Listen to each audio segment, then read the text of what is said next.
ഇന്ന് നമുക്ക് നല്ല ടേസ്റ്റി ആയിട്ടുള്ള സിമ്പിളായിട്ടുള്ളൊരു ചട്നിയുടെ റെസിപ്പിയാണ് കേട്ടോ. ഞാനൊരു പാൻ വെക്കുന്നുണ്ട്. പാൻ ചൂടാകുമ്പോൾ വെളിച്ചെണ്ണ ഒഴിച്ച് കൊടുക്കുക.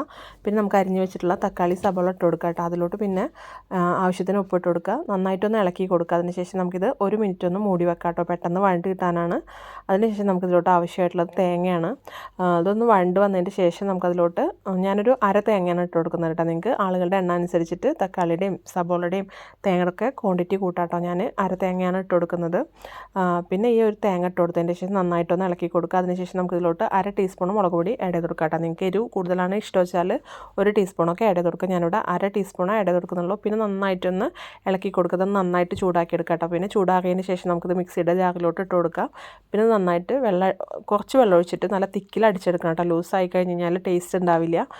പിന്നെ അടിച്ചെടുത്തതിന് ശേഷം നമുക്കൊരു പാൻ വെക്കുക. പാൻ ചൂടാകുമ്പോൾ വെളിച്ചെണ്ണ ഒഴിക്കുക. പിന്നെ കടുക് ഇട്ട് കൊടുക്കാം. പിന്നെ നമുക്കതിലോട്ട് വറ്റൽമുളക് ആഡ് ചെയ്ത് കൊടുക്കാം. പിന്നെ കറി ലീഫ് ആഡ് ചെയ്ത് കൊടുക്കാം. ഇത് പിന്നെ നമുക്കൊരു പാത്രത്തിലോട്ട് സെർവ് ചെയ്തിട്ട് അതിൻ്റെ മുകളിലോട്ട് ഈ ഒരു ഇതൊഴിച്ച് കൊടുക്കുക കേട്ടോ. സിമ്പിളായിട്ടുള്ള ടേസ്റ്റി ആയിട്ടുള്ള റെസിപ്പിയാണ്. ശരിക്കും പറഞ്ഞാൽ തട്ടുകടയിൽ ആ ഒരു ചട്നിയില്ലേ അതിൻ്റെ ആ ഒരു ടേസ്റ്റായിട്ട് എനിക്ക് ഫീൽ ചെയ്തു. എല്ലാവരും ഒന്ന് ചെയ്ത് നോക്കുക. ഇഷ്ടമായ ലൈക്ക് ചെയ്യുക, ഷെയർ ചെയ്യുക. ഓക്കെ.